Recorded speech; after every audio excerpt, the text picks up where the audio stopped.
Good evening. I want to welcome you to the fifth in a series this year at Stanford that I've moderated on ethics and the professions. We've covered law and medicine in the fall, and education and engineering in the winter. And now in the spring, we have sessions on journalism and business management. I'm Scotty McLennan. I'm the Dean for Religious Life here. And I've taught an undergraduate course on ethics and the professions and moderated these sessions. By background, I'm an attorney and a Unitarian Universalist minister, so those are the two professions I claim some relationship to. Very pleased and honored that Michael Winerip is here tonight from the New York Times. He is a Pulitzer Prize-winning reporter, and he has held just about every job at the New York Times. I read recently that there are just a few that you haven't covered, but let me name some of them.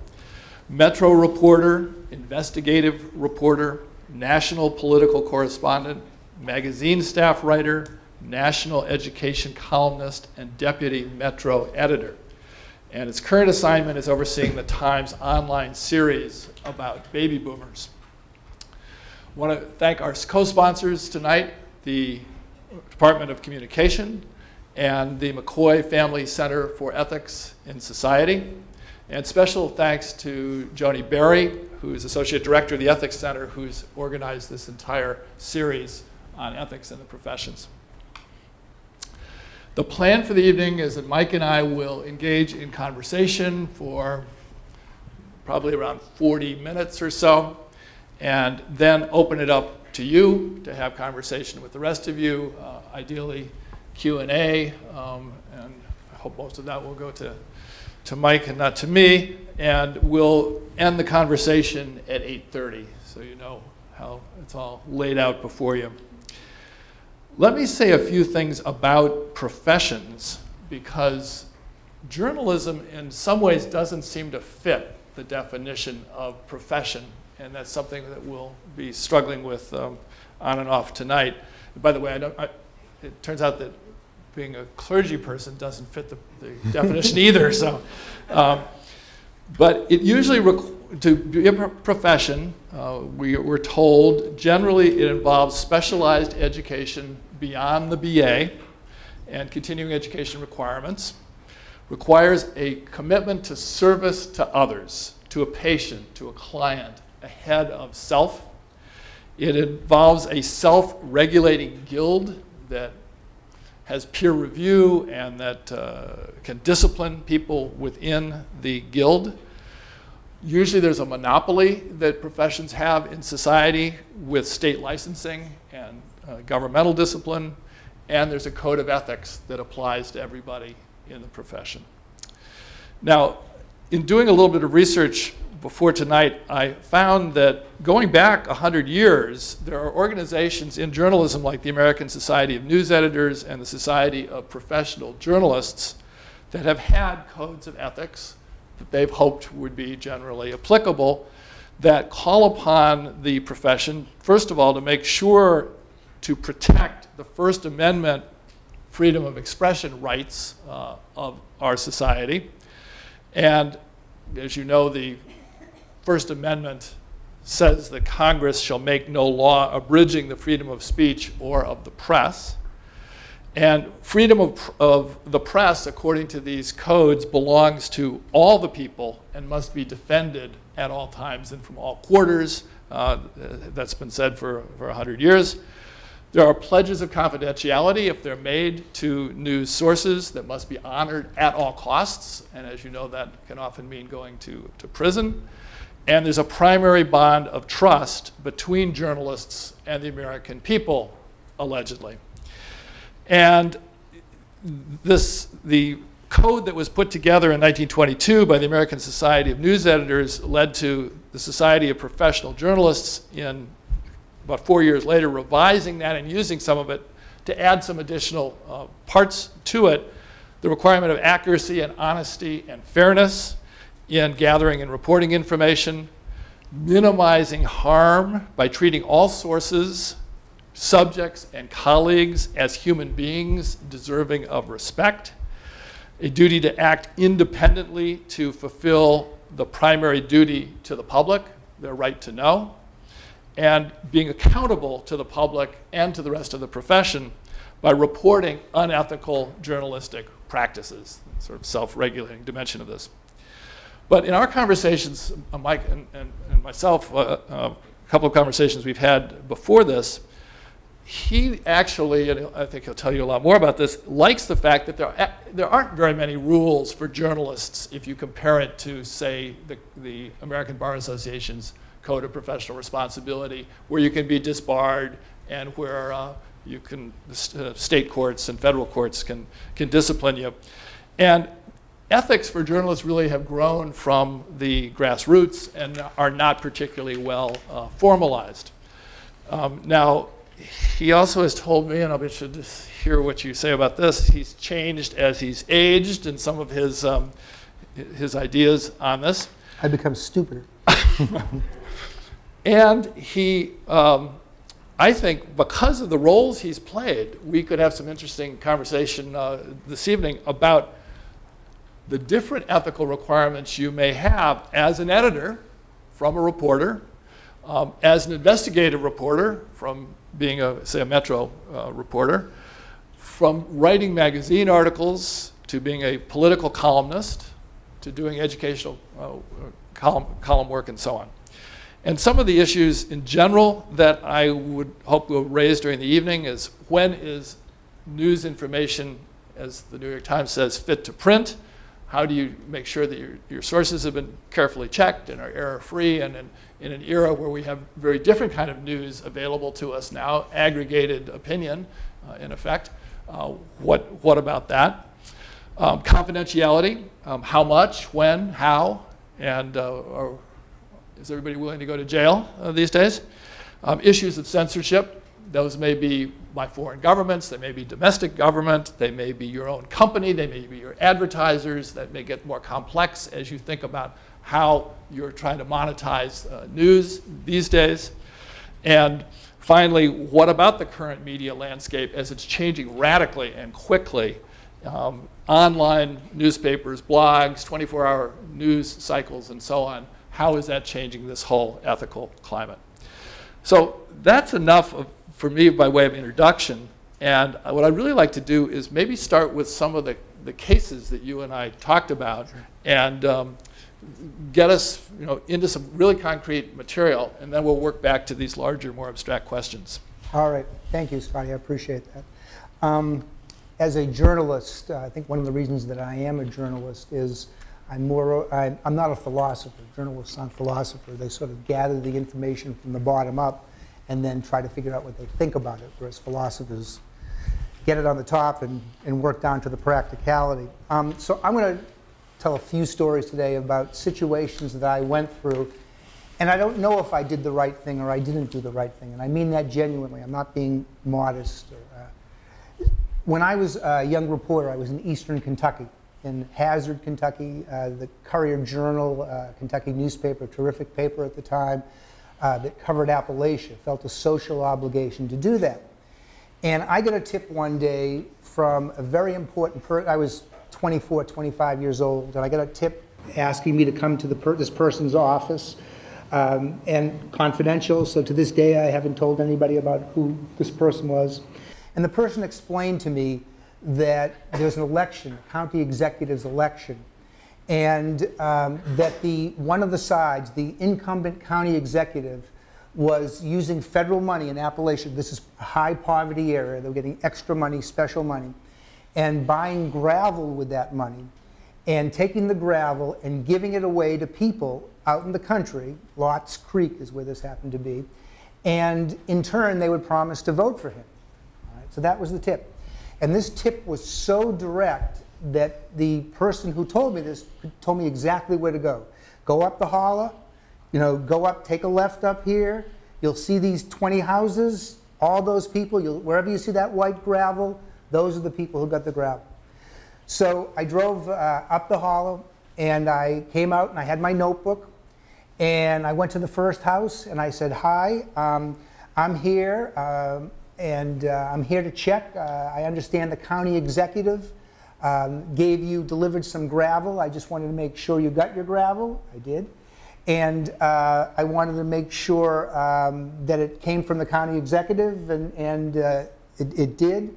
And could I have your name, please? Gave me the name.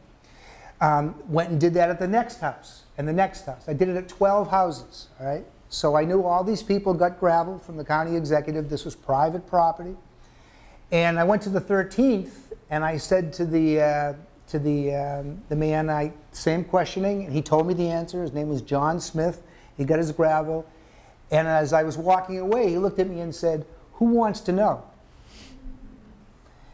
And that's a moment, all right?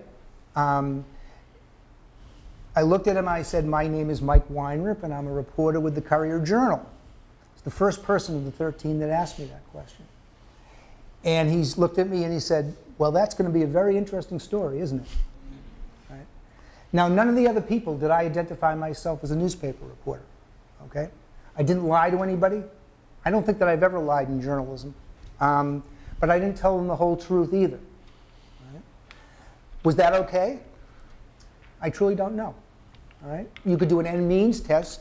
What happened was, it turned out I did some more research. They took $250,000 of federal money, precious federal money in a poor area. They spent it on this gravel.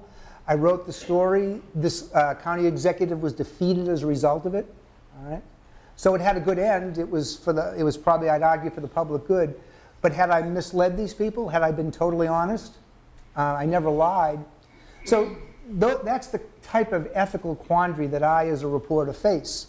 And I could tell you that story in different ways or in other places that you might have a different opinion of the decision I made. And there's no rule written about that. Scotty and I were talking. I mean, one of the things I love about journalism is there are almost no rules. I mean, one of the basic tenets at the New York Times is if you quote somebody and they say, "Oh, John Smith is a jerk," you call up John Smith and you say, "This person says you're a jerk. What's your point of view?" And he'll say, "Well, Fred Jones is the real jerk." And there's no rule that says you have to do that. A lot of media does not do that. All right? I've actually never had a journalism course. I was an undergraduate at Harvard. I was a government major. I thought I was going to go into law. Nobody, in those days, and it's still true, there still isn't a journalism program at Harvard. It was looked at as sort of a trade. Okay? And in a way, it was a trade. When I went off and got my first job in Rochester, New York, it was almost like being apprenticed to a journeyman plumber. Right? I started in the newsroom on obituaries. The bottom level in the newsroom, and I just wrote it, and I looked at other people's writing, and I talked to reporters, and I learned from them. I'll never forget the day that I wrote this feature, and it was in the paper, and it was kind of flat. And this veteran reporter, a wonderful guy named Del Rey, great byline, comes to me and says, "You had the feature story. What'd you think of it?" And I said, "Well, I'm not very pleased with it. It's kind of dry. It was kind of boring." He said, "Did you go out and see it firsthand?" And I said, "No, I didn't." He said, "Next time, go out and see it firsthand." Okay? Well, that's how I learned. All right? One of the fun things about journalism is you live by your wits. All right? It was great fun doing that story on the gravel. Ethically, we'll talk about it, whether I did right or wrong. Here's another one from that same period in my life. I got a tip, and you often get anonymous tips. I mean, this tip, and often it's the people who say, who would say if they were asked, someone leaked to that damn reporter, who did it? This was a guy inside of government, and he told me strip mining was a big deal where I was in eastern Kentucky. Mountaintop removal was a big problem in those days because you'd have this strip mining, and it was done very poorly, and then you'd have the flash floods, and the side of the mountain would come down. It would kill people. It would crush people's homes. Well, I got a tip at one of these strip mines that the person signing off, an engineer, had to sign off on these, all right, approve all these projects, the plans for the strip mining. And I got a tip that at this particular strip mine, the man who was doing the approval didn't have a license. And I asked around and got some questions, and what I found out was that his father was an engineer, and his father had a license, and he was using his father's stamp to approve these projects. Now, the people who told me that for sure couldn't be quoted, right? And you have to honor that. I mean, you can't, you can't put people in jeopardy if they're not willing to be put in jeopardy. So I talked about it with my editor, and the father who had the stamp was such a low number. I think it was like number 3 in the whole state of Kentucky. And that was like 70 years old or something. No one could possibly have a number 3 stamp. But it wasn't a lot. So someone told me that the father, the engineer, was senile, right? And he was in a nursing home in Pineville. And I talked to my editor about it, and I was a young reporter, and he said, well, why don't you go see if you can talk to the guy? Now today, as a reporter my age, I might say, what, are you out of your mind? But I was young and willing to walk through walls. So I went to the nursing home, and I went to the front door, and I said, hi, I'm here to see John Smith. Okay if I go in? He said, sure. The woman said, sure, the nurse, go ahead and in. Now, what did the nurse assume? She assumed I was family. Who else would be asking for John Smith, all right? So I went in, and I sat down, and I tried to talk to John Smith, and sure enough, he was senile, right? He was totally out of it. He couldn't, in any way answer my questions or respond to me in any way.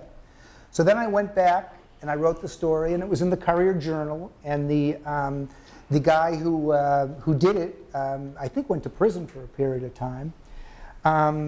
So it had a happy ending. It was good. Good was done. But I'd invaded that. Had I legitimately gone into that nursing home and visited that person? Had I misrepresented myself?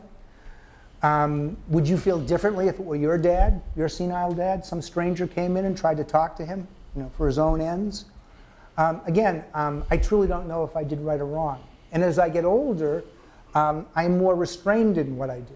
For example, I did a story not long ago about a teacher licensing system that a professor at the University of Massachusetts, she wasn't a professor, she was an instructor at the University of Massachusetts.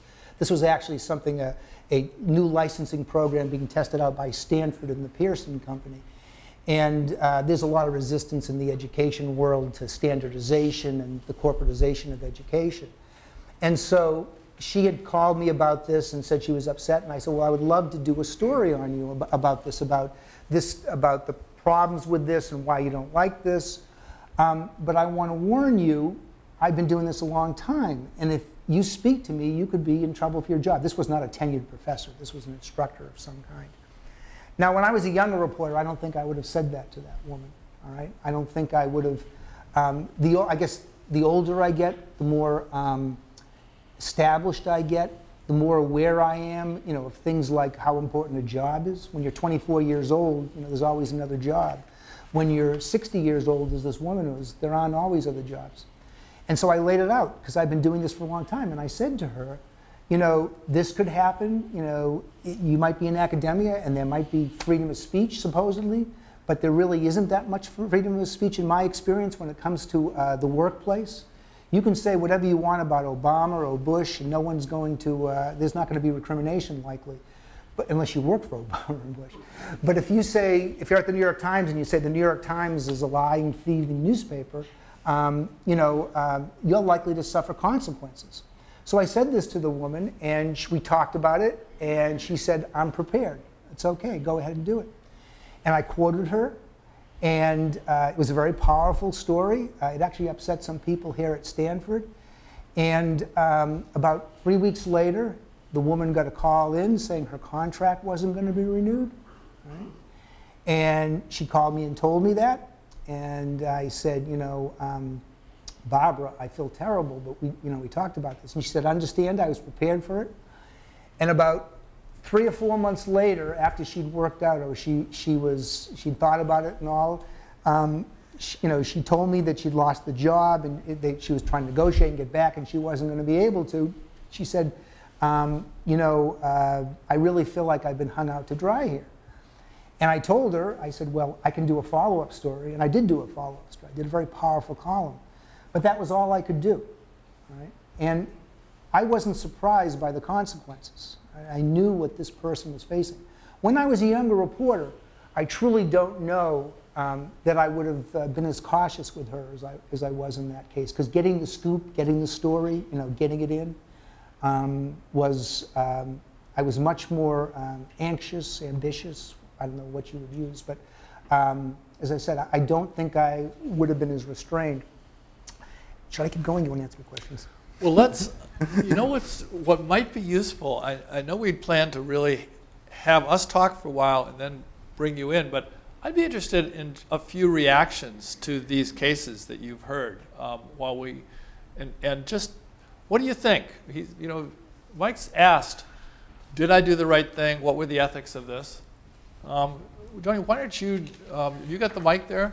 Maybe you could decide who of these various hands you might want to get this to. Are you just doing a couple and then moving? Yeah, let's get a couple of reactions.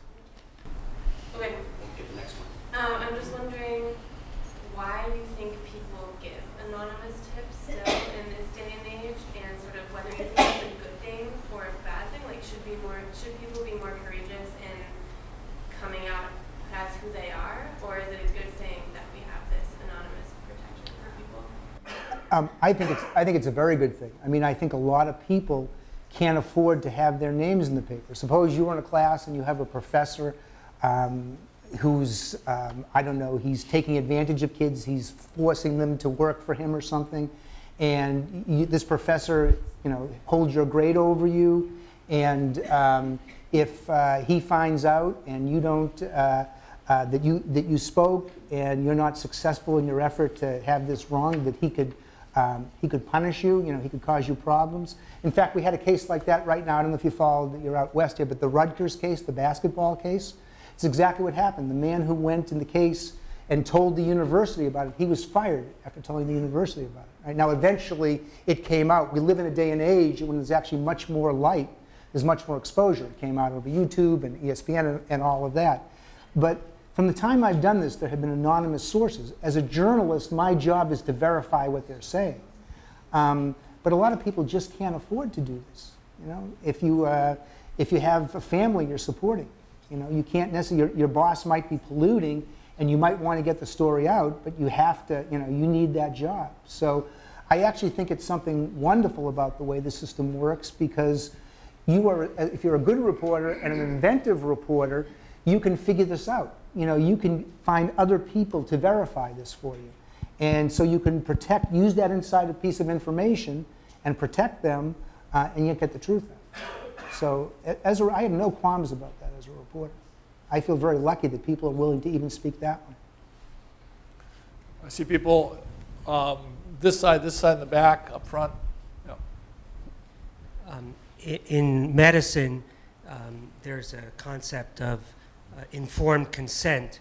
And before we had informed consent, doctors used to think they could do or say anything. And after informed consent came into place, we found out that it really was helpful and not harmful. So I wonder, in your profession, is there any evidence that not giving informed consent, like you did in those cases, where you didn't announce that you were a reporter, does it make any difference? If you gave informed consent, would you have gotten at least as good information or maybe better information?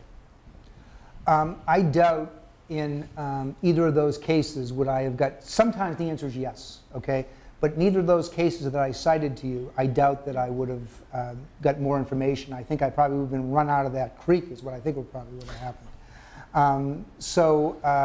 Yeah, I mean, I'm basically a very truthful person. I think part of what characterizes reporters is they're naive. They believe, there should be truth, the standard of truth.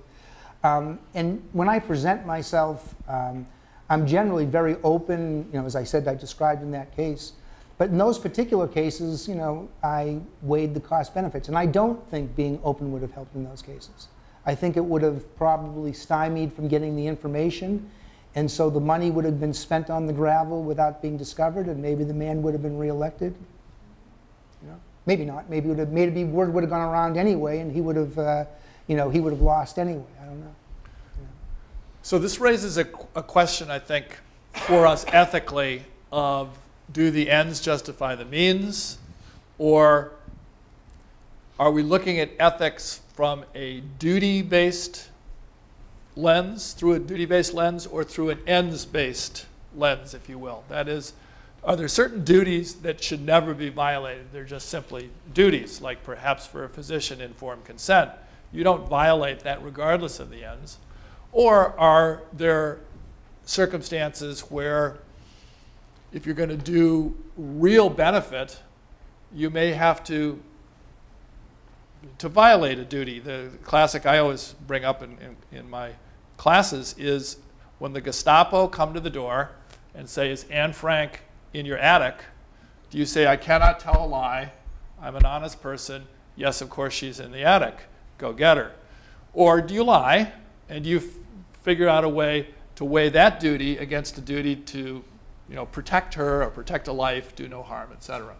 So in your first case, it seems to me if we just stay on the duty side, is there really a duty for you to be providing full informed consent? You simply went to people's homes and you said, hello, I'm here checking to see whether you got your gravel from Mr. Smith. They can ask you, well, why are you here? Who are you? Why are you asking? What right do you have? etc. Or they can answer your question.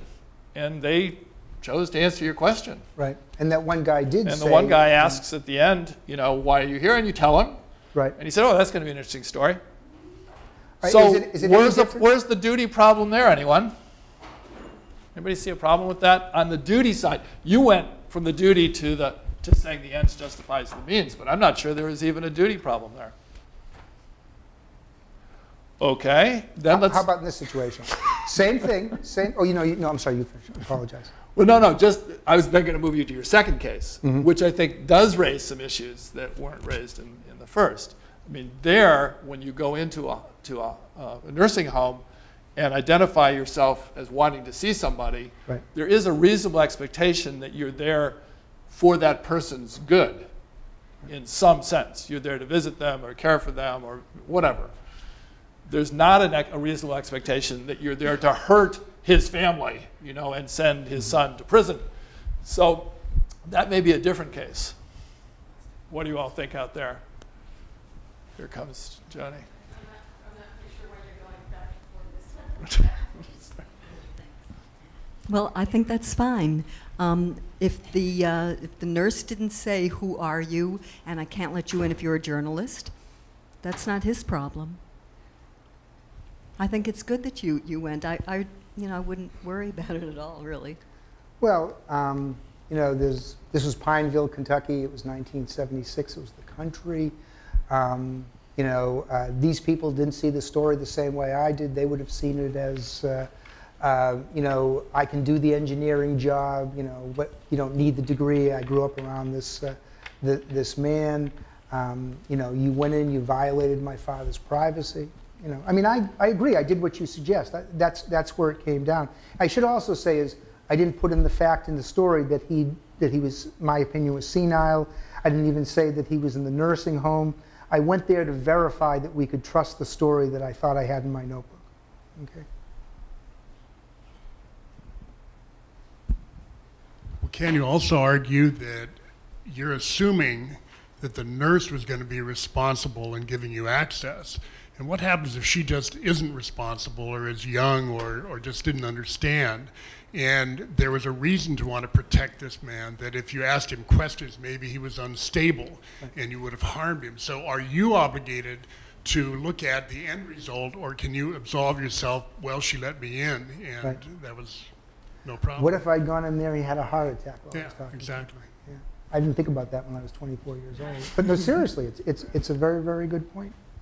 All right, just quickly before we go to the next.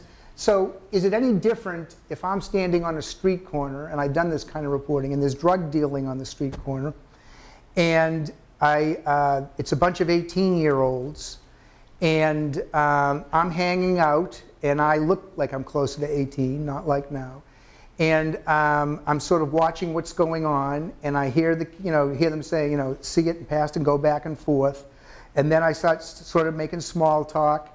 And then I get the kid's name, the 18-year-old name, and then I go away, and then I write it in the newspaper. Right? Didn't lie. Was it fair what I did to that 18-year-old kid selling drugs on the corner? I don't know the answers to these things. I really don't. See a couple people over in that direction. Right? I think there's always a tension in journalism between trying to get information from self-interested people, which I think can be more difficult if you self-disclose, and the obligation, I think, as a fellow human being, to tell someone that who you really are and what your purpose is in gathering the information. Because it's quite a different thing to say to someone, to discuss something, to shoot the breeze with someone, and to see it in the paper the next day with your name next to it. Right. So I think that, probably it is a balancing test in terms of, one, is there another way to get at this information that doesn't have an ethical compromise? And secondly, does the good that you hope to do justify the ethical shortcut? Would you have done it in the situation with the gravel? I wasn't here when you introduced that, but Oh, I'm sorry. I think I pick up. As you were speaking, I have done, as a young reporter, things that I'm now ashamed of. I've gotten people. I've been very callous on a few occasions of people's reputations and what would happen to them when I reported what they said, and it hurts to this day. Yeah, no, I know just what you mean. Absolutely. So, but let's push this a little further, because I framed it in terms of duty versus the end, that, as we're saying, weighing your duty not to do something versus the good you can do if you violate your duty. But you could look at it differently. You could say there are two duties here. One duty is your obligation as human being to fully disclose, not misrepresent. The other is the duty to maybe be the only person who can help rectify a very major social wrong. And don't you have a duty to provide that benefit to society, which is part of your obligation as a reporter to do? Who else do we have out there that can really get to the bottom of that? Maybe law enforcement officials and so on, but that's part of the duty of a journalist. So now you have two duties. Yeah, I think that's what I was trying to get at when I said it's a balancing test. And I think, again, the two criteria I would use would be, one, is there a way that I can get this information without ethical compromise? And secondly, if I do have to compromise my ethics, is the benefit that I hope to do, referring to the duty of the journalist to try to tell the truth and try to right wrongs, does that justify the harm that I expect might be caused to this person by having their name associated with it? So if you work a little bit harder, you may be able to get a win-win here rather than having to do that violation. You may be able to get the information without the I think often it might not be a win-win, it might be a win, small loss. Big win, small loss.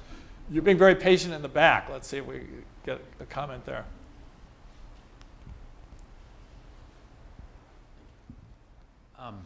I think that if you leave yourself without a written set of rules, then it's like you've got no law, no framework in which to. You have to make that decision yourself.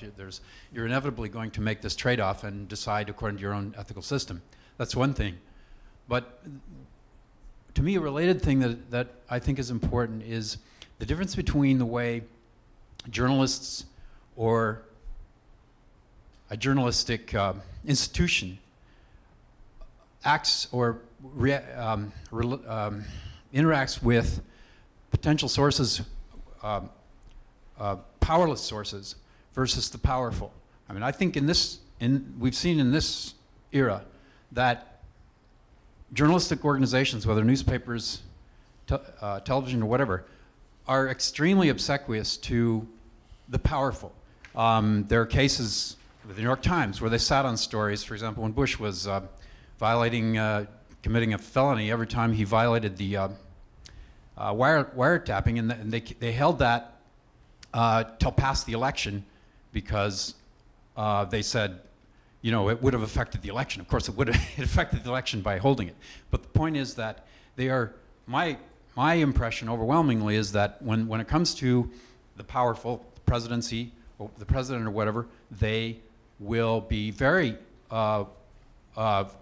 careful not to, to weigh it toward the potential the potential damage to the president, and also to the damage to their access. So I like you to compare the way you interact with the powerful versus those without power in these kind of questions.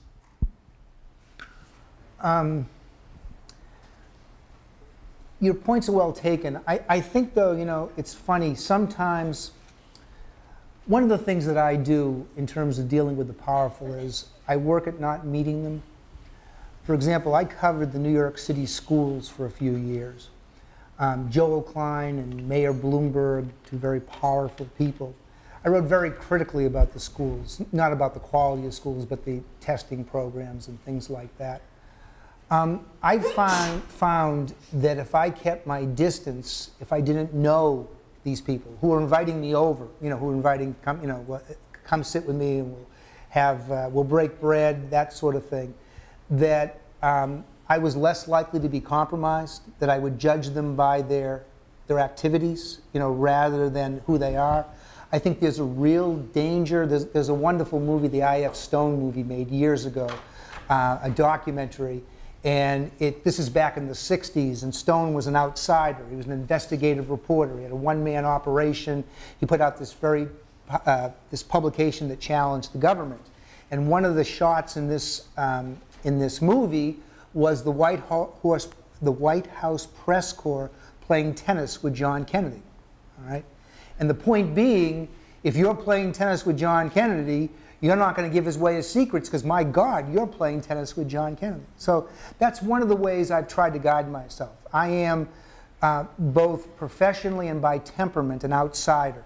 All right? And I think that is helpful in those sorts of situations. I think a lot of the compromise can come by reporters who think they're as important as their job individually. You know, because they can talk to the president, that makes them important, and it doesn't. So that's, you know, I found that's one way. You know, it's also, it goes the other way too, which is, you know, I think our press is pretty tough on politicians in general.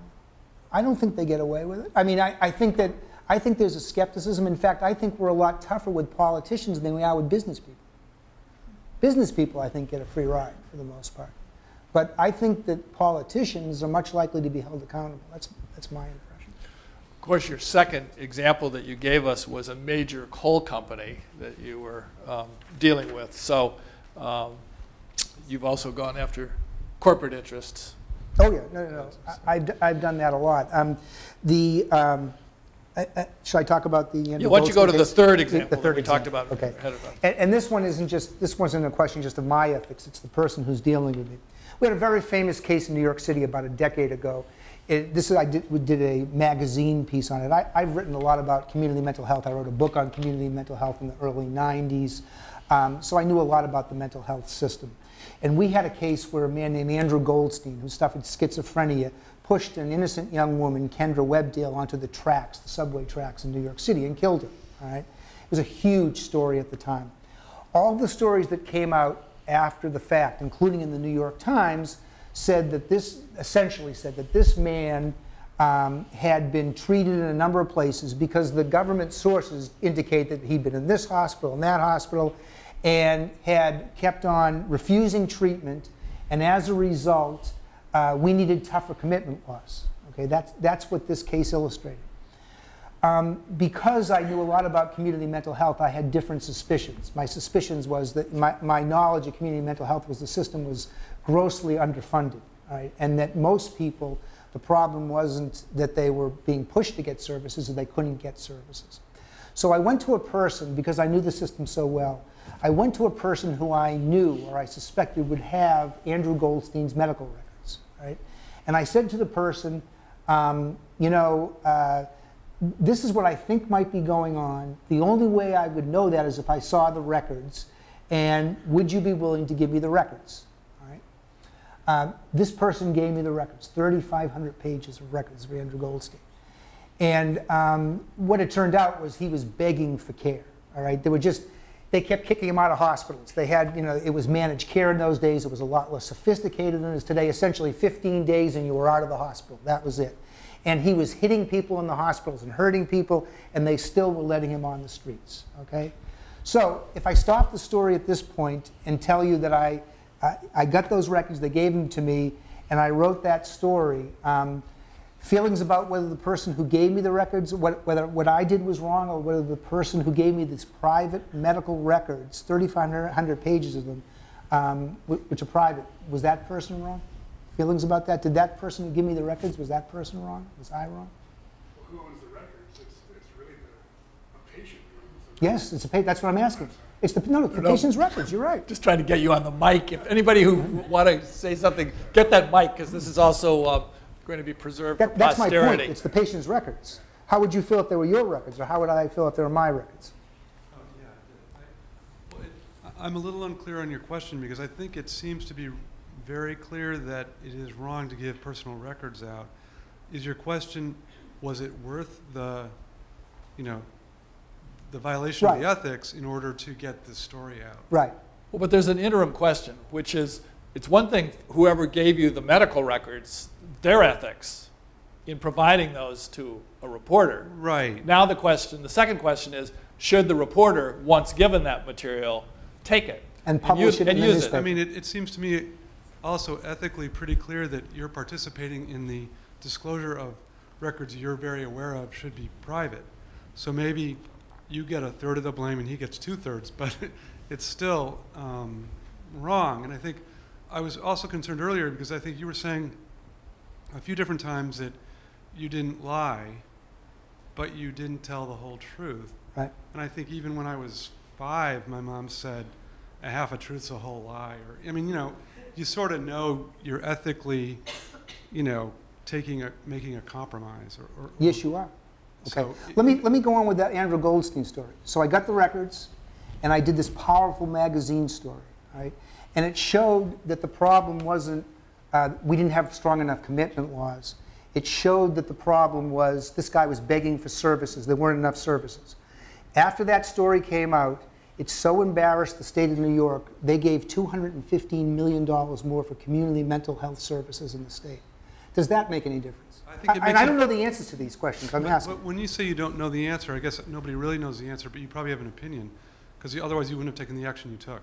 I published it, right. Right. So I think that I would agree with your decision there. Now, probably other people wouldn't always agree, but right. Most of the room probably would agree. But I do think it's an area where people have different kind of balances of the good and the evil that you did. I don't want to overstate that evil, but just the compromise in ethics that you made. Right. And anyway, I think it's terrific what you did overall. No, well, but again, it's like you're saying, they're your health records. I've published your health records in the New York Times, so millions of people have seen it. I didn't have permission from Andrew Goldstein. Did you ask? Did I ask for permission from Andrew Goldstein? Yeah, I did ask. I asked someone who represented Andrew Goldstein. Yeah. Hi, Mike. That was the niggly question I was going to ask, is did you try to go through the lawyer? Was there an alternative means of getting the records other than through that source? No, those records were private. But I did ask if they wanted to comment on them and what his reaction was. But there was, those records eventually came out. Some of them, not all, some of them did come out. So let's turn back to these somewhat larger questions that I began with, which are, is journalism a profession or not? In the sense of having a code of ethics, as these other professions do, which have a power not only for the profession, if it is, but for the rest of society to know what we should expect from journalists.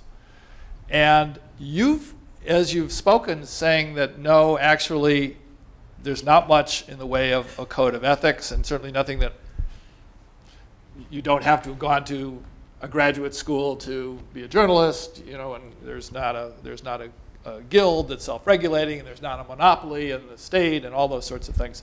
But you've ticked off a number of what you consider, it sounds to me, to be ethical requirements. You've talked about the importance of establishing accuracy and checking your sources.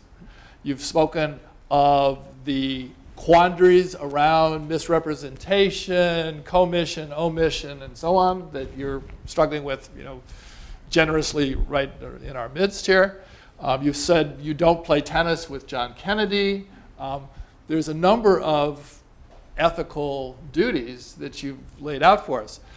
And if you look at the things that the American Society of News Editors have had in their canons of journalism since 1922, and the Society of Professional Journalists have had in theirs since 1926, some of that is what you've just told us: accuracy, honesty in gathering and reporting information, minimizing harm by treating all sources, subjects, and colleagues as human beings deserving of respect, but also the duty to act independently to fulfill this primary duty to the public, their right to know, and trying to balance all of that, and then ultimately being accountable to the public and the profession by reporting on ethical journalistic practices. So isn't there really a code, written or unwritten, that does bind you and other journalists that we should take seriously and we as the public should be concerned about as far as journalism goes? Or should we say we've reached a stage in history where, gee, anything you can say or do is all right because you put together the bloggers and the gossip columns. Gossip columns, it goes on and on. Yeah, right, exactly. Right. Well, again, I'm a journalist. I'm an information collector. I mean, the Times has ethics rules, and the Times has, there are certain times in stories if you're writing about someone, you're not supposed to accept money from them. And there is an editor at the Times you check with and see if is it okay if I make a speech to this group, all right? Can I make the speech and take money? Can I make the speech and not take money? Those sorts of things. But by and large, pretty much everything I described to you, I've figured out for myself, and I think journalists generally do. Now, we talked about having to get a comment from someone else. In the New York Times, if you do a story and someone says something bad about someone else, and you don't get the other person's comment, there are cases where people have been fired over that. Not getting. There was a case that was pretty prominent, I think, in the Wall Street Journal a few years ago where that happened. There's no rule, to the best of my knowledge, there's no law that says you have to get a comment. It has grown up as a standard informally within journalism that that's what a responsible publication does. Lots of non-responsible publications like Gawker, for example, don't bother doing that. Okay, don't make an effort to get the other person's story. Those people aren't in jail. Those people haven't been fined. They haven't broken any law. All right. So a lot of this is sort of these things have grown up informally. Let me give you one that's from the opposite point of view, where maybe I should have been more aggressive. This is a small thing, but I was in Orlando, and I think it's Rollins College had what they called the greenhouse, where students lived, and because they cared about the environment, and it was the idea was you lived in an environment. You cared about the environment, you learned about the environment, you lived in this house on campus because you cared about these things, and you lived a more consciously ecological life. So they wanted to have a New York Times reporter come, okay? And they called me, and I finally had another story I was doing down in Orlando, so I went and I saw it. I walk into that house, and the first thing I notice is there's a washer and dryer sitting there, and they're going. And the next thing I notice in this house, it's June, it's really nice and cool inside of this house, okay? And then I go in, and not only is it cool, I'm sitting there for a while, it's getting cold. Right? I say to them, and these are mostly college students and a person, a counselor who oversees the house, and I'd say, this is supposed to be, ecologically sensitive. It's cold. And she says, well, the university won't let us turn the air conditioner down because it would get moldy, and that would be a problem. Okay? So when I interviewed these young people, they were college-age students, basically it became pretty clear to me that they really hadn't learned much about the environment, or what they'd learned was pretty token. They learned that it wasn't cool to drink water out of a plastic bottle, but they drove their SUVs to college. Okay, it was really token. Now, I can tell you, I thought I had to figure out what to do about that story. I did not write that story, okay? When I was a young reporter, I would have written that story. I would have made, just viciously satirical, edgy story that would have been, people would have laughed, it would have been hilarious, okay? Why didn't I do that story? The biggest reason I didn't do that story is I have kids that age. Okay? They weren't in Rollins College. I had nothing to do with it. I'd never seen Rollins College. And I could hear my kids' voices when I heard those kids talking. I love my kids. I have 4 great kids. They're 18 to 25, but they have done many stupid things. Right? Thank God most of them haven't been in the New York Times. Right? So did I let down, did I fail in my responsibility? Should I have written that story to make that point? Would it have made a difference if it were Rollins as a private college, if it were a public university? Would there be any different obligation to have done that story if it were a public university rather than a private college? And I was invited to Rollins. And the reason Rollins wanted me there is if they thought there was a nice story in the New York Times about them, it would bring the college some prestige. All right?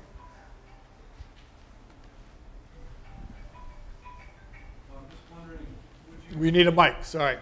Or they will never know 20 years from now that you spoke. I'm just wondering if you considered the option of sort of telling the story with more sensitivity to the youth involved, so that it was not as, the story you would write would not have been as mocking or as sharp or maybe as popular, but perhaps more informative and more consciousness raising, Mm-hmm. Doing with less edge and sort of more instructional. I suppose I could have. Yeah, I think that's true. It didn't even occur to me, because I write, no, seriously, I write in a certain style. I'm not saying it's a good thing that it didn't occur to me, but, it's very repertorial what I do. But maybe I could have taken an older voice. That's interesting. And I think my point there would be to be more, to make a change instead of using them as a point of mockery, but to sort of try to elevate the story. Right. Do you think you could do that? I mean, without, in some level, making fun of it? I don't mean making light of it, but sort of pointing out just how poorly thought out this whole thing was? I'm going to try to... yeah. No, what I'm going to try to do, I was going to say, is there's a lot of people in this room, and I'm now starting to get repeat people from the audience. If you don't mind, let me try and keep this open for new voices to come on into the conversation if you'd like to, who have not had a chance to speak. Behind you. Sorry. You're good. I like that. I'm trying to compare what you're saying here with a profession. If you were in a profession, you would have a board of peers who would judge you on the things that you're doing. In this situation, who seems to be judging you are corporations or management of newspapers rather than a board of peers. And the type of management you have can vary all over the place. I would assume that the New York Times is different than a Murdoch newspaper. So I assume. But you'll have to judge it, Okay. You make the call. And so it comes down. It is, I hope. So it comes down to the individual and the ethics that they have and that they have developed over a period of time. And that period of time seems to change, so the ethics seem to change. So when you come down to think of it, there really are no ethics involved here. I can tell you. Or they're situational. I can tell you that if I wrote that story I described to you, I have an editor that's checking on me. Yeah. The one that was, biting and piercing about that thing, they would have printed it just the way I wrote it. Yeah. So it wasn't an editor's call not to do that. It was my call. Yes, okay? That's what I'm saying. Yeah. Well, let me give you perhaps a counterexample, which is the pledge of confidentiality that you give to sources. And if you make that pledge, and we, I think in the general public, think that's something that journalists do, and that they are obliged to stick by across the board, regardless of the cost, go to jail for it. Is that an expectation that we have as the public, and is that something that across the board journalists think they're supposed to honor as a matter of professional ethics? This will sound, I guess this will sound funny or strange, but well, first of all, I've been doing this a long time. That's never come up. I think it comes up a lot less than you would think. In fact, it almost never comes up. In a way, if you have a situation where it does come up, it's almost easy, and you just can't do it. You know, if someone tells you a secret, you have to keep the secret. That's the deal. Otherwise, you're breaking your word, right? Now, you have to set up the parameters when you're talking with this person. You probably want to consult with your editor, right? Your editor might say to you, I really need to know who the source is. I'm not going to tell anybody, but I need to know who the source is. And then, I would be willing to tell my editor because we're part of the same process, and I understand that someone needs to check on me. That makes sense to me. But I would expect he or she would be held to the same sort of strictures that I am being held to. But I don't think there are many people, you need to keep that secret. I mean, you need to protect that source. I mean, it doesn't happen often. One of our reporters, well, Jim Risen, who's done some national security stuff, has been threatened with that. Judith Miller, who did the weapons of mass destruction stories, ironically enough, went to prison, and her stories were bogus, it turned out. You know, so. Okay, so we're at 8 o'clock. I promised you time to engage in discussion here without being led by me as your moderator. Let's see what kinds of questions you may have. I see one in the back. And let's try to get new voices in to the extent that we can and open this up.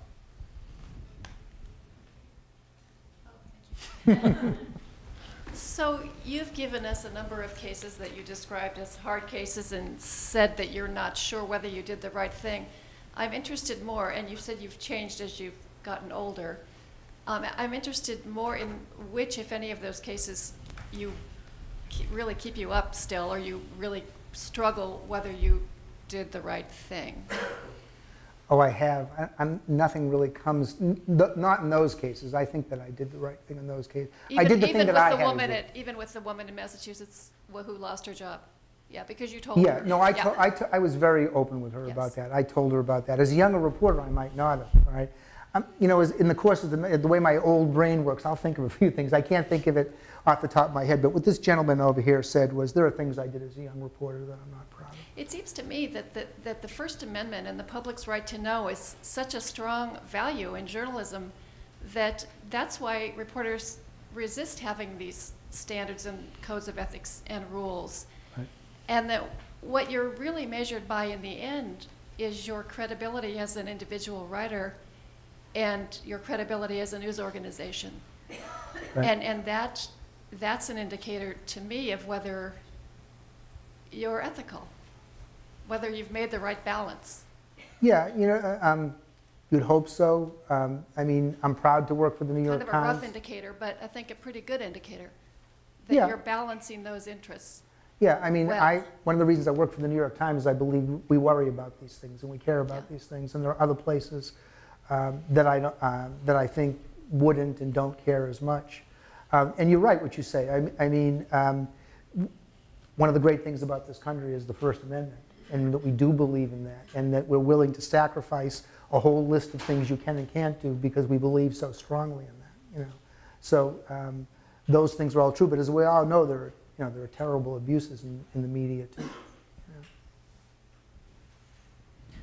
know. No? Yes? I mean, all the time. I think there's all kinds of. Well, could you elaborate on that? Because then again, the audience would judge your credibility, right? I'm not sure. You mean things that I've done or other people have done? Other people. Well, one of the most famous cases in the business is, I don't know if you know Gawker. Gawker is it's a gossip. It's an online gossip. They've attacked me viciously a few times. They're one of these. I've written about this. It's almost like it's sort of a young person's voice. Everything is negative. Once you get to a certain age, you realize if everything is negative about something, then you don't believe in anything, so you're not going to listen. But Gawker was doing a thing where they were trailing people around New York City, celebrities. Jimmy Fallon, who's the other late night guy? Jimmy Kimmel, right. They followed Jimmy Kimmel around. And they did a piece, I don't know all the details, that made it look like he was drunk and yelling at somebody when he was actually helping a family member or anything, something along those lines. And they posted it, you know, and then it went all over YouTube and it went viral. And then Jimmy Kimmel had the woman, the editor of Gawker, on his show. And, you know, he's a funny guy and he's kind of laughing about it. And then all of a sudden he gets angry. He starts to, you know, really grill this woman, young woman who's the editor for Gawker. And he says to her, you know, you didn't check with me and everything. You didn't verify. And she said, well, everyone knows that in Gawker we don't get everything right, that it's not accurate. Okay? There's a whole body of people out there doing it with that attitude. There's a whole body of people who don't understand the need of getting the other side. You know, it's. I mean, there are some amazing, wonderful things that have come out of internet journalism. You know. The Arab Spring is, you know, the internet journalism played a huge role, but there have also been tremendous abuses because of that, you know. And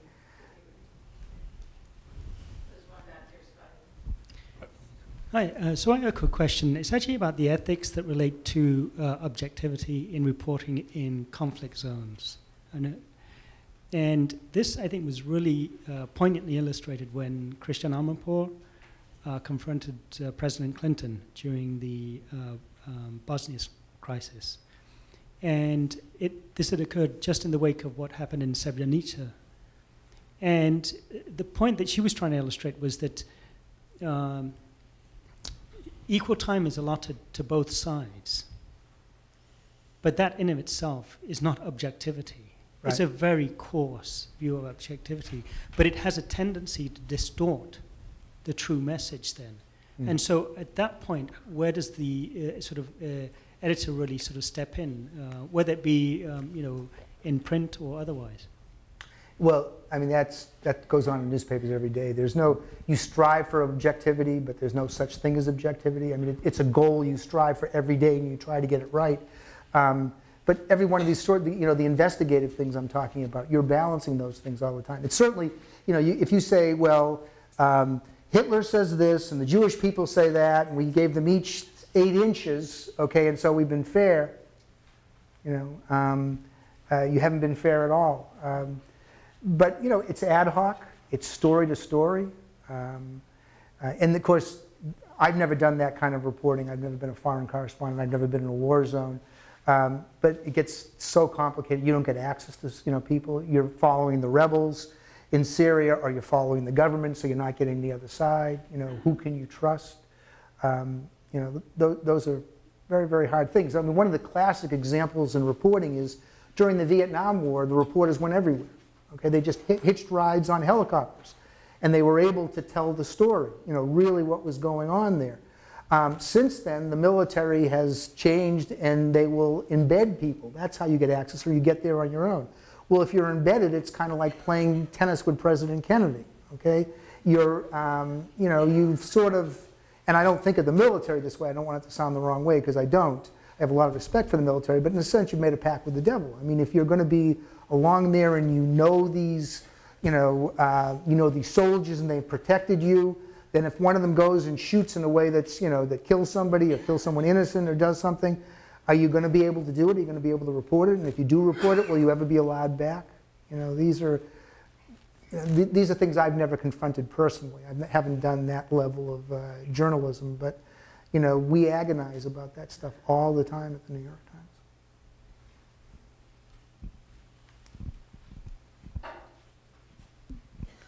Hi. As a fan of shows like CSI and Law of Order, there's one area you haven't covered here, which is, let's say a murderer confesses to you that he did something. Where do you draw the line in terms of having to reveal that to create justice? Yeah, that's a very tough question. I think there's, you know, it doesn't just apply to journalists. It could apply to a therapist. These come up in lots of different, a religious leader. You know, Scotty probably has more smart things to say about this than I do. But, you know, I think again, there's a cost benefit there. And if you know someone tells you, I'm going to go murder someone tomorrow, that, you know, it's not just, I'm protecting my source. That comes, you know, again, you're weighing something. And if someone told me that, I would tell a law enforcement official. Okay. But the classic distinction for lawyers, anyway, in our code of ethics, is between being told of a past offense and being told of the intention to do something in the future. So you preserve the confidence in relation to what happened in the past. If you have indication that something's going to happen in the future, you don't. Clergy, a more difficult question. But if you're a therapist, then you are obligated to report. Well, that's changed in my lifetime, because when I first looked at this in my days in law school, therapists, physicians had a general obligation not to reveal confidences. But as time has gone on, that has changed so that Yes, so that goes to the Tarasov case in 77. Tarasov is the case that really was the great change. Yeah. And I went to law school before Tarasov. So. Yes. Hi, so you identified yourself as a natural outsider, which I've heard other journalists refer to frequently, but there are certain parts of each of us that we can't overcome that make us members of certain groups. I think you've identified age already tonight. Right. This would be a more practical and ethical question, but do you have any anecdotes about how that has affected your work? I did a piece about that. I live on the East Coast in Long Beach, New York, and we were flooded by Hurricane Sandy, okay? I lost a floor in my house and I lost a car. I live in the community Long Beach where, I've lived there for 30 years. And my kids have played ball there. I've coached my kids there. I'm an intimate part of that community. So I had to go out and report on that flood, right? And when I went to the police chief in town, I knew that police chief because he'd coached my kid in baseball, okay? And when I went to the guy who owned the apartment house, I'd coached his kid, okay? And the way the story ends that I wrote was there was this big building in town that was going to have to be condemned. And I went up to this guy, and he was sitting in front of it. He was a guy my age. And I said, "Can I speak to you?" And questions. And he said, "Could you come back in a few days?" He was very emotional. He was crying. And I said, "Sure." And I never went back. It changes you. When you're in a community, when you're part of it, it's much harder. You don't see it the same way anymore, which is why you want the Times moves reporters around. You stay in a place for a couple of years. It's very hard in a family. If you want to be a national correspondent, you're in Atlanta 3 years, you fall in love with Atlanta, then you're going to move and all that. But the Times works with those kinds of things because if you're too close, it's hard to tell the truth about it. It's tough.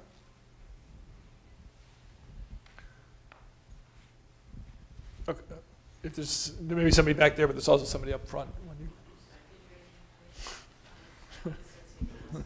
Yeah, I just wonder how you determine what is too close. I remember debates when Tom Friedman was made Jerusalem correspondent. Is to have a Jewish guy covering Israel is unbelievable. Right. He did an okay job, as far as I'm concerned. And yet, I can see the argument. Mm-hmm.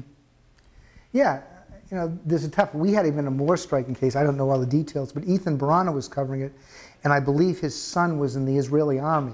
Okay, so that's really complicated. I think that's problematic, personally. I think that's over the edge. I think because you're Jewish, you could still do an objective enough job, and you could be expected to be a fairness there. But I think if you have a family member in the army and you're writing about it, it crosses over the line. The Times didn't, but that's my own. Is that because it's Israel, though, which is controversial? What if you're a White House correspondent and had a child in the Marines? Well, but you're not covering the, I suppose you could argue it might affect your feeling about the policy. It wouldn't necessarily. I mean, you could have a children in the Marines love the military and think the war is horrible. So I don't see that as big a problem. I mean, sometimes when there are conflicts, we just say it in the story. That I'll say that I have done this, done something like this before. To be fair about this, there'll actually be a paragraph in a story that will say that, so you can judge if you think that has, poisoned someone's point of view. It's not scientific, as I say, and smart people would disagree. I thought it crossed the line in that case. Israel's a small country, everyone's on top of each other, you're right there. To me, that crossed the line, but it didn't to the editors of the Times.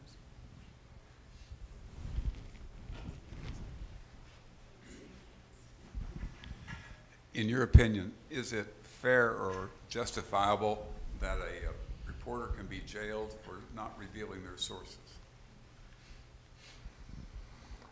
You know, almost never do I think it's justifiable. I mean, there could be some, you know, most of the cases where these come are like national security cases where in truth there's no national security issue. You know, these are things that are out there already that often government officials have given the reporters. I mean, most of these leaks come from the inside. Who knows this stuff? You know, it's if someone is telling you about what's going on in the prisons in Iraq, you know, it's probably someone with the prisons. I don't know who the sources were. That someone would have to see that, you know, up close. So I think a lot of times it's punitive.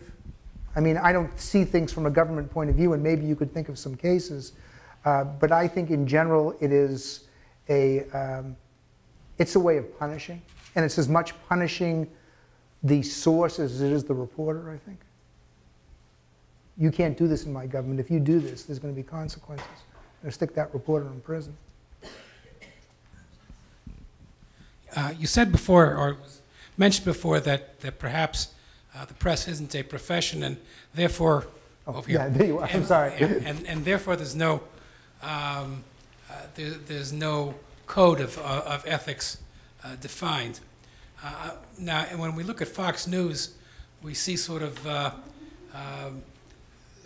anti-press, or maybe the lack of press. But I'm wondering, do you think that kind of journalism is a result of the lack of a code of ethics, and that would you think that to counteract that kind of journalism, a code of ethics, or at least a stronger canon of ethics, would be worthwhile, or perhaps effective even? I'm not sure it would be effective, and I'm not sure that the ends would justify the means, that there wouldn't be more damage by trying to come up with a bunch of things that Fox couldn't do that would also affect the New York Times, that would affect everybody else. You know, I'm not sure, you know, that the solution wouldn't be worse than the problem. As you see it differently, when we talk about regulating business, when we talk about regulating business, right, we're looking to create a set of rules that business can operate by, and keep them away from the edge, you know, the ethical cliff that they fall over regularly, and that causes problems for the rest of society. And of course they fight that, and they argue against that, and perhaps your disagreeing with my point is yet another instance of your being part of an industry, or a segment of society which revels in the freedom and does not want to put up with regulation, and yet maybe really requires it. Yeah, that's an interesting way to think about it. I don't know. You start talking again, Scott. You'd be smarter than I am. Does it make a difference if the meat is poisoning somebody, you know, that's killing somebody? And so we have the FDA has regulations because someone could die if they're eating the wrong meat, or if you know the bacterial levels, you know, aren't supervised, versus someone gives a hurtful opinion, or someone, you know, doesn't double check with the source. I don't know. You'd probably have some. Well, I think one thing that may move us toward, which I hope we might spend the last 10 minutes on, is what happens as the news and as journalism changes rather radically in the current era, so that we have opinion parading as news, where we have aggregators who put information together for us, but there's no real reporting going on the ground, where a lot of our news is coming through social media and Twitter and the Stewart Show and other places. What is happening, and what are you all worried about ethically as this whole industry changes quite radically in the current era?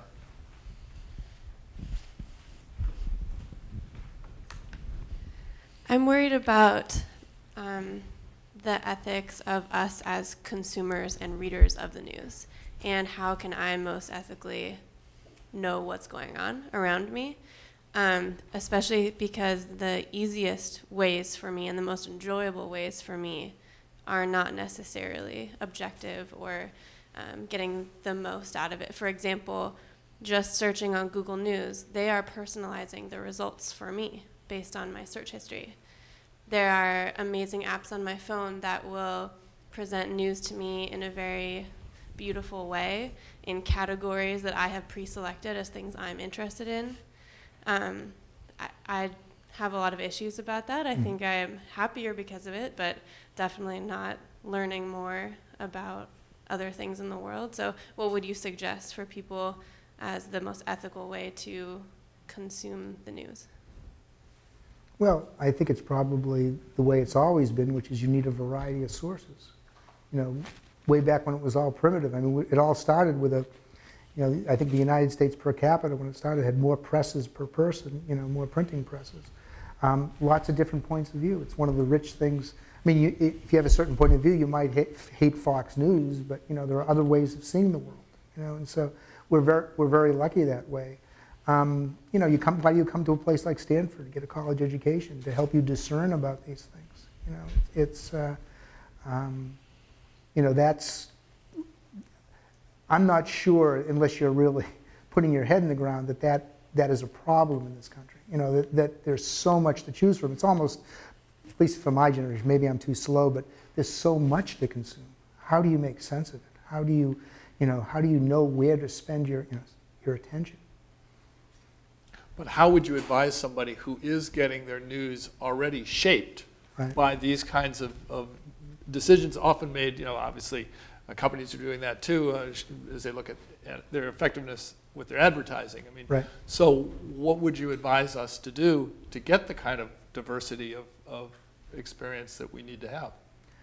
Well, I'm not a real expert on the social media. I don't know, the various ways, but I would assume, that you would have, in the same way you have all sorts of newspapers, you'd have all sorts of different apps and sources that you would pick and choose from.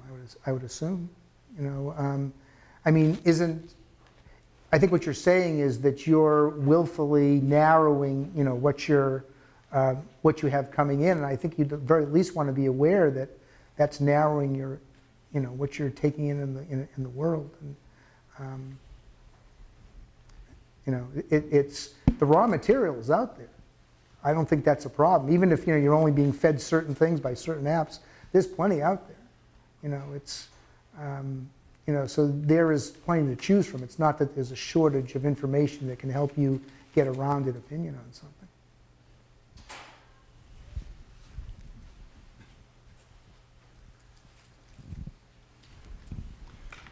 Maybe the answer is that there really isn't any way that all news has a bias behind it, all reporting at some level, just who we are as human beings. And so you'd raise the issue, should we have standards? Is this a profession?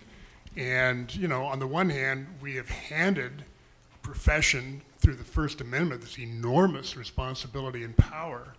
And on the other hand, it is so corporate driven and so opinion driven. Maybe it's just, it all comes back to the consumer, is that we have the means and the obligation to sort through and get good information, and it's really ultimately on us, because in some ways it can't be a profession, and even less so every day with what's happening with the internet.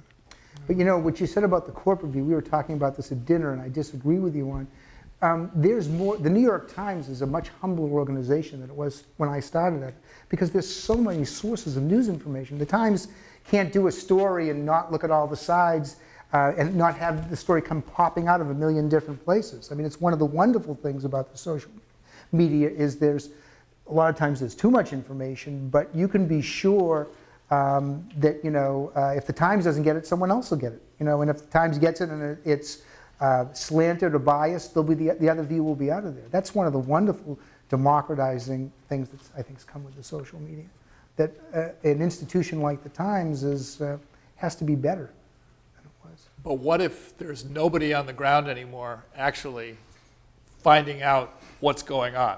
What if we reached a stage where we can't figure out how to monetize what used to go on, and therefore all we have is opinion. All we have is everybody imagining what's going on and talking about it, and you get, your Fox News on the one hand imagining something, and MSC, Right. and Everyone's imagining something from a different point with of view. NBC imagining something else, and so on. Right. So it's all just opinion, and it has no grounding.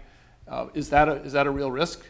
Again, yeah, that scares me. I mean, I think if there's no New York Times or the Times is weakened and the Washington Post is weakened, I'm part of an era where the regional newspapers, Miami Herald, the Courier Journal, the Philadelphia Inquirer, the Boston Globe, were big, powerful news gatherers. Most of those have been undermined because of the economies of what's happened to the newspaper industry. On the other hand, as we were talking about at dinner, well, hopefully that's turning around. Hopefully we're getting better about that. But if a New York Times can't exist and make money, and it's not making much money now, I can tell you that, then I think it really does. It is really worrisome for democracy.